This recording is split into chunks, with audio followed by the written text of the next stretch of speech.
What if I told you that the greatest queen in English history, the woman who crushed the Spanish Armada, defied every suitor in Europe and gave her name to an entire era, didn't die peacefully in bed? What if her final years were a slow-motion horror story? Not of war, but of vanity. A battle fought not with swords, but with powder brushes. I'm not a historian. I'm just someone who's spent the last 6 years peeling back the layers of pain, of propaganda, of pain, hidden in whispers, redacted letters, and rumors buried deep in the Tudor court. And what I found? It will destroy everything you thought you knew about Queen Elizabeth I. Forget the textbooks, forget the portraits, because behind every flawless image was a nightmare. She didn't die of old age. She died of lead, mercury, arsenic, layered on her face every single morning for over 40 years, not by accident, but by design, and not always her own. This is the story of a woman who ruled the world, but couldn't escape her reflection. A woman whose crown became a curse, whose beauty, once her greatest weapon, turned into the slowest form of assassination history has ever seen. There's a reason they sealed her final letter. There's a reason her successor ordered it buried, because inside that letter, she named names. She confessed. She questioned if she had even been the one ruling England in those final years, or if someone else had taken her place behind the mask. And the most terrifying part? She may have been right. So if you've ever looked in the mirror and wondered how much of what you see is truly you, stay with me. Because Elizabeth didn't just lose herself in the mirror. She may have been murdered by it.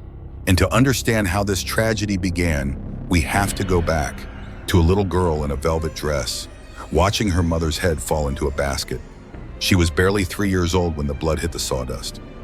Little Elizabeth Tudor, daughter of a king and a woman the world called a witch, stood on the edge of a dynasty soaked in treachery. The Tower of London loomed like a curse above her childhood, its stones still echoing with the whispers of her mother's name. Anne Boleyn, Queen, Temptress, Traitor. May 19th, 1536. Anne was paraded to the scaffold in a gown of black silk, her composure so unnatural it chilled even her enemies. A French swordsman had been imported for the bomb, swift, clean, honorable by Tudor standards. But there was nothing honorable in what Elizabeth saw. Her mother didn't die for a crime. She died for being inconvenient. And for a child like Elizabeth, the lesson was unforgettable. Beauty draws power and danger. Being adored meant being watched. Being visible meant being vulnerable. And in a world where power could be undone by a whisper, she learned this early truth. Be perfect, or be next. In the days that followed, Anne's name was scraped from coins, her marriage declared invalid, and Elizabeth was branded illegitimate, a royal bastard, now motherless and politically toxic. But it was never just about losing a mother. It was the realization that love, even royal love, was transactional, disposable, that her value was conditional on performance. And her father? Henry VIII, the man whose temper shattered nations, made sure she knew her place. One flicker of disobedience, one wrong step, and her tiny crownless head could follow Anne's into the basket. So Elizabeth adapted. Not by groveling, but by watching, learning, mimicking power until she could wield it herself. She began to master the art of survival in a court where stepmothers vanished like candle flames. Jane Seymour, dead from childbirth. Anne of Cleves, annulled and discarded. Catherine Howard, executed, screaming for mercy no one gave. The pattern was carved in blood. Each woman's fall taught Elizabeth another brutal lesson about femininity under monarchy. Be desirable, but not too powerful. Be silent, but not stupid. Smile, but never trust. She grew up in palaces that stank of silk, sweat, and secrets. She walked marble halls while whispers clung to the air like smoke. The same nobles who praised her beauty today could poison her tomorrow. So she became what they couldn't predict. Brilliant. Fluent in Latin, Greek, French, and Italian before the age of 10. Sharp-tongued, quick-witted, and always composed. The court loved her, feared her, and couldn't quite pin her down. She played the obedient Protestant girl in public, but privately questioned everything, especially God. She practiced every expression in the mirror, every pause in conversation, until even her closest allies couldn't tell when she was lying. She became a mirror of everyone's expectations, and in doing so, vanished behind them. Elizabeth didn't crave power because it gave her freedom. She craved it because it was the only thing that could keep her alive. The Tudors weren't a royal family. They were a knife fight in a palace. By the time she was a teenager, Elizabeth had narrowly escaped assassination plots, imprisonment, and disgrace. She was dragged into scandals involving her stepmother, Catherine Parr, and the dangerously charming Thomas Seymour, a man who tried to groom her while her guardians turned a blind eye. At 14, she was already living like a hunted queen. Every friendship had political consequences. Every servant could be a spy. Every word she spoke was documented, twisted, or weaponized. So she began to hide herself, in language, in posture, in performance. She became a fortress made of velvet and iron. And when her half-sister Mary took the throne and began burning Protestants at the stake, Elizabeth played the game of shadows once more. She attended Catholic Mass. She smiled at the flames. She waited. Then, when the fires dimmed and Mary died childless, Elizabeth emerged from the ashes, not as a girl, but as Gloriana, England's queen, but not a free woman. The trauma of those early years, watching her mother executed, navigating a court built on betrayal, surviving a royal childhood steeped in fear, would never leave her. It carved itself into her bones, shaped every decision she made, every man she refused to marry, every threat she answered with silence instead of war. It whispered to her at night in the dark chambers of her mind. They only love you when you are beautiful, and they only keep you alive when you're useful. So what happens when that beauty is taken from you? Because that moment, that turning point, came sooner than anyone expected. It came not with a dagger or a scandal, but with a fever and scars. Power protected Elizabeth Tudor for years, but it couldn't protect her from disease. In October of 1562, just 4 years into her reign, the Queen of England collapsed with fever inside Hampton Court Palace. The diagnosis? Smallpox, one of the deadliest afflictions of the 16th century. There was no cure, no treatment, and in those first burning days, her survival seemed not just unlikely, it felt impossible. She was 29, unmarried, without an heir, and for a moment, the entire future of England balanced on whether this one woman could survive the fire inside her blood. Her doctors prepared for death. Her advisors whispered succession plans in corners. Her enemies waited, breathless. But Elizabeth lived. Only she didn't return the same. The illness spared her life, but not her face. The radiant skin once praised across Europe, white as alabaster, glowing like morning dew, was now pocked with permanent scars, raised, raw, and cruel, especially across her cheeks and forehead, where no royal robe could conceal them. And in a world where a monarch's body was a mirror of divine favor, this wasn't just disfigurement, it was political catastrophe. Elizabeth's appearance wasn't just personal, it was policy, it was diplomacy. It was how she kept suitors interested, rivals cautious, allies hopeful. Her face was the illusion that held the crown together. Now, that illusion had cracked. And what followed wasn't just cosmetic, it was psychological warfare, waged in the silence of her bedchambers, in the sharp intake of breath from courtiers who tried not to stare, in the private mirrors she began avoiding, then obsessing over. This wasn't about vanity, not really. It was about survival, again, because Elizabeth remembered what happened to women in power who weren't beautiful. She'd seen it on the scaffold when her mother died. She'd lived it as a child, labeled bastard and unmarriageable. She knew the court wouldn't say it out loud, but they were already asking the question. If the Virgin Queen no longer looks divine, is she still sacred enough to rule? That's when the mask was born. Not a literal one, not yet, but the decision, the shift. The moment Elizabeth chose to reforge her identity, not just as monarch, but as myth, she began experimenting. Powders, pastes, tints. She demanded creams from Venice, Paris, and Constantinople. She summoned apothecaries, alchemists and physicians, anything to smooth the damage, to bring back what the pox had taken. And then she found it, Venetian Ceruse, a luxurious, milky white cosmetic made of vinegar and white lead. Expensive, exclusive, deadly. But when applied, it blurred imperfections like fog over broken glass. It restored the illusion of flawless skin. Under candlelight, it didn't just hide scars. It glowed. It shimmered. It resurrected the Virgin Queen. The effect was miraculous. Ambassadors once again marveled at Elizabeth's beauty. Poets called her ageless. Painters were commissioned to immortalize her renewed radiance. Suitors returned. Talks of marriage resumed. The mask had worked. But here's the twist. The mask didn't just restore her honor, it became it. Elizabeth began applying the Ceruse daily, then multiple times a day. The scars were still there, of course, but no one was allowed to see them. Not ever. She ordered that portraits depict her with unblemished, glowing skin.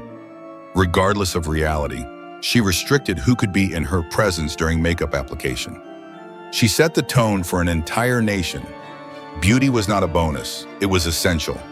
And for her, it became armor, a ritual, a religion. But as the years passed, the Ceruse began to bite back. Lead, the main ingredient, seeps into the bloodstream through the skin. It accumulates in the bones. It clouds the mind. It causes tremors, memory loss, hallucinations. It destroys from within. Elizabeth didn't know that yet. Or maybe she did, because her closest counselors began to notice changes. Subtle at first, a shortness of temper, restless nights, an obsession with control. Then more troubling signs, physical pain, trembling hands, erratic moods, but still the mask went on.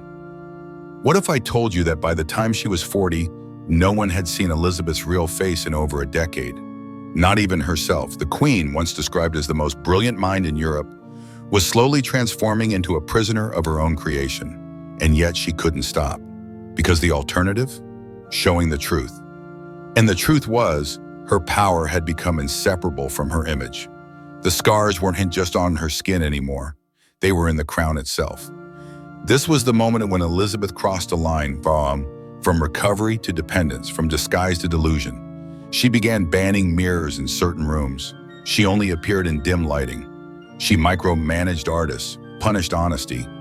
She controlled every visual inch of her public self, because if the mask slipped, the entire monarchy might fall with it. And yet, even as her court adapted, even as nobles fell in line with the fantasy, the poison was already inside her.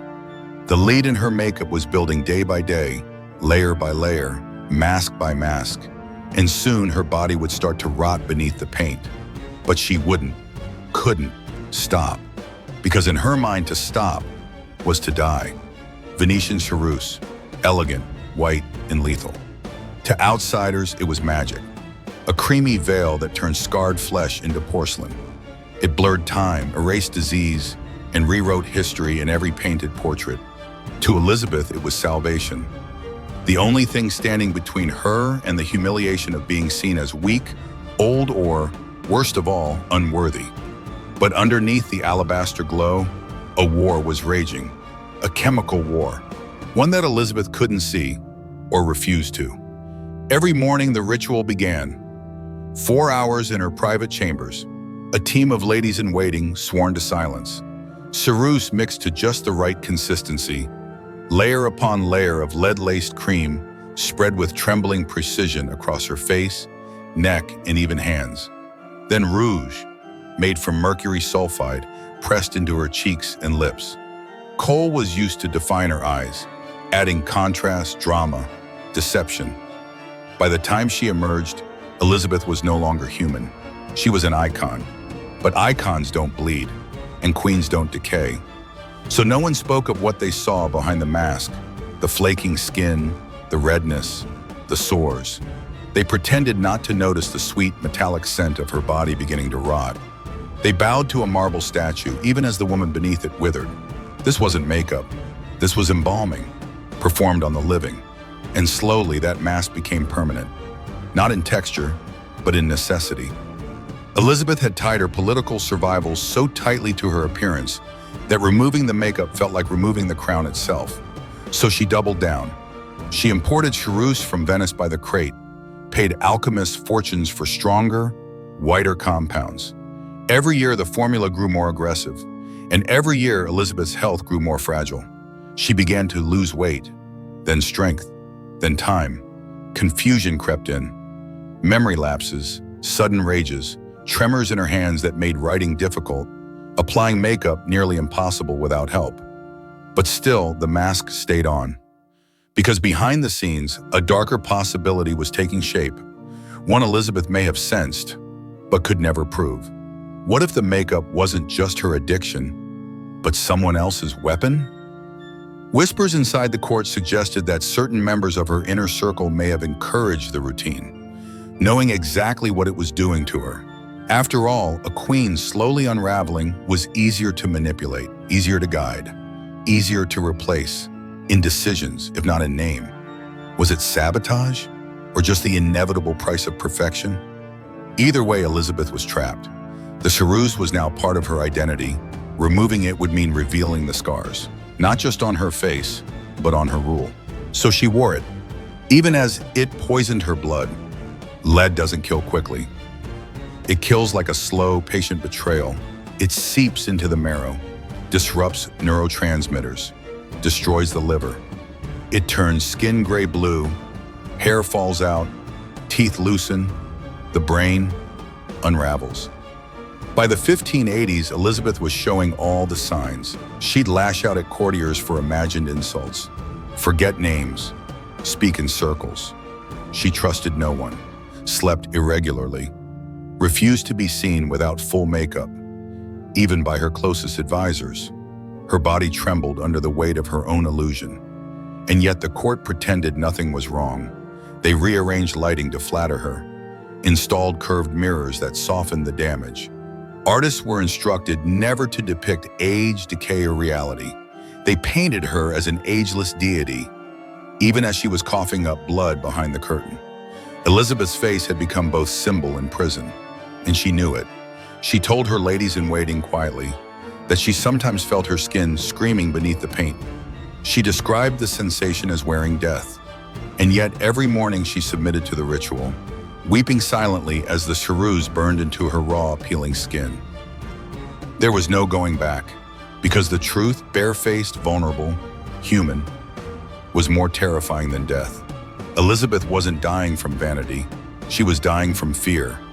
Fear that without the glow of divine beauty, her enemies would rise, that suitors would withdraw, that Parliament would question her authority, that England, a country trained to see its queen as eternal, pure, perfect, would finally look beneath the surface and see the scars. The very thing meant to protect her crown was destroying the mind that wore it. And behind the walls of her palace, behind the layers of Ceruse and rouge, Elizabeth Tudor, the Virgin Queen, Gloriana, the woman who ruled a world, was vanishing. Not in one dramatic moment, but inch by inch, smeared across her skin every morning.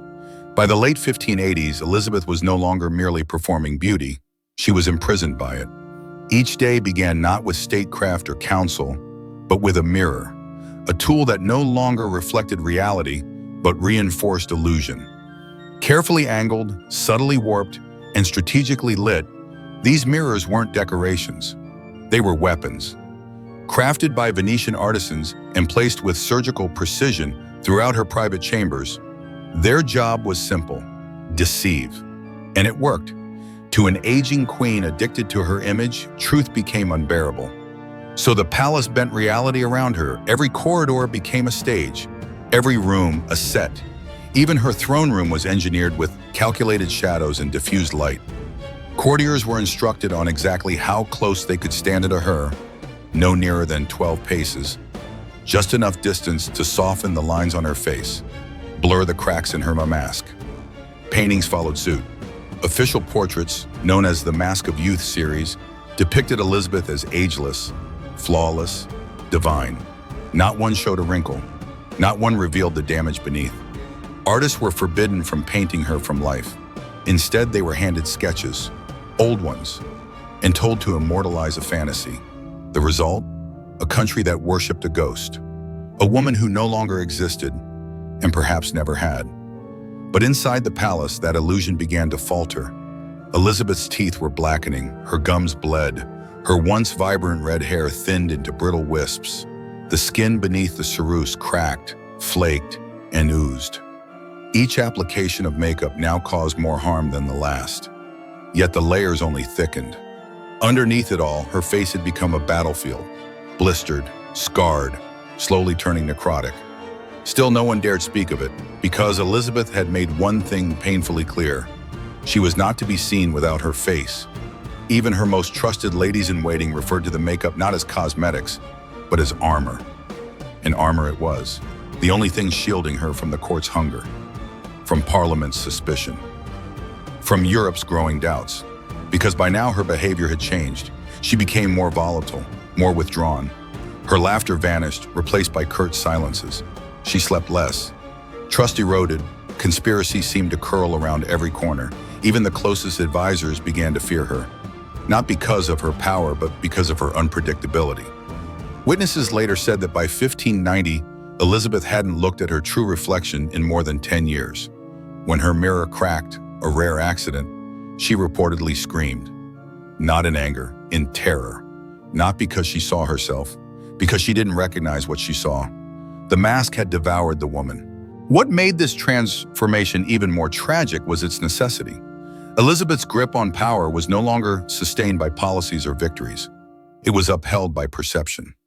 Her image, unmarred, unaging, untouched by human weakness, was the last pillar holding the throne upright.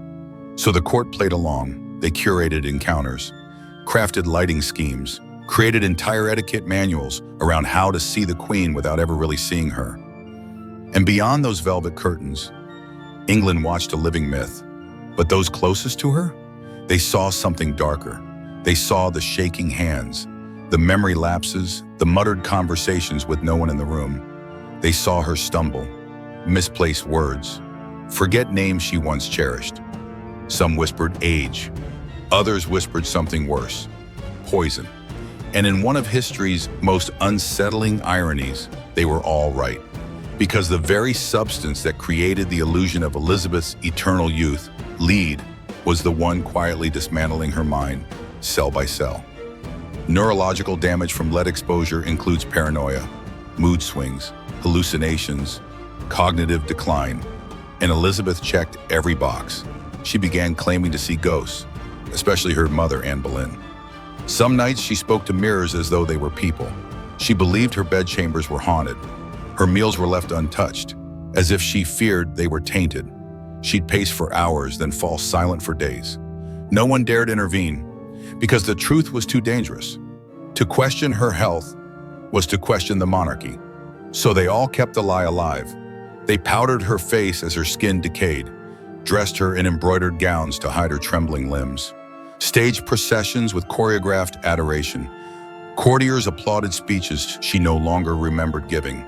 It was pageantry over reality, theater over truth, a queen over a woman. And Elizabeth, caught between myth and mortality, could only watch as the space between them widened, until even she no longer knew which one she really was. By 1595, her world had shrunk to a single reflection, one she no longer trusted, one she could no longer live without. That year, she ordered all mirrors removed from her private apartments, every last one. Her makeup was now applied entirely by touch, layer by layer, day after day, without ever seeing the result. She had become the face without a face, a sovereign whose rule had outlasted logic, whose mind had outlasted clarity, and whose body was now merely a canvas for her own erasure. But even then, she held the crown. Even then, no one dared say it aloud. The queen was fading, and in her place, a mask remained. In the final months of her reign, Queen Elizabeth I stopped speaking to most of her council, but she started writing.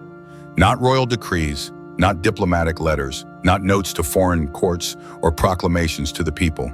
She wrote to herself, or perhaps to history.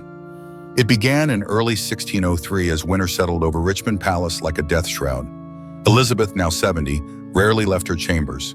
Her makeup sessions stretched into full-day ordeals. The weight of the Ceruse cracked under its own burden, flaking off like plaster from a crumbling statue. Her ladies-in-waiting whispered of her thin, translucent skin, her erratic outbursts, her growing obsession with shadows. And during the darkest hours of night, when the palace was silent, the corridors still, and even her ghosts seemed to sleep, Elizabeth wrote. She called it her testament. No one was meant to read it. And yet, it survived. Discovered only centuries later in a sealed box mislabeled in the royal archives. The letter, or what remains of it, is a bombshell buried beneath layers of dust and monarchy. Written in a trembling hand, its ink faded and its words uneven, the document offers no political will, no instructions for succession. Instead, it is something far more disturbing. A confession, an autopsy, a suicide note, penned slowly over weeks by a queen who knew exactly what was killing her. "I am not the woman they see," she wrote. "I have not been her for many years." In the letter, Elizabeth admits what the court had only dared whisper, that the cosmetics were poison, that the Ceruse she once believed gave her strength had, in truth, eaten her alive. She describes her skin as a garden of rot. Her mind is fogged with metal. She details symptoms that align perfectly with modern knowledge of chronic lead and mercury poisoning. Tremors, memory loss, hallucinations, insomnia, sudden rage. But she doesn't blame science. She blames herself. "I chose it," she writes. "Each morning I chose the pain over pain, the mask over the mirror, the throne over truth." She calls her splendid a form of self-murder, and she uses the word again and again. Murder. But then, she turns. The final pages shift in tone. Less regret, more suspicion. Elizabeth hints cryptically that some within her circle may have known, that certain advisors encouraged her cosmetic rituals even as her health declined. She writes of those who profited from my painted throne and accuses unnamed courtiers of feeding the myth, feeding the mask. They would see me painted into my grave. Was she being paranoid? Or had the slow poisoning of a monarch been politically convenient? A sovereign weakened by her own insecurity?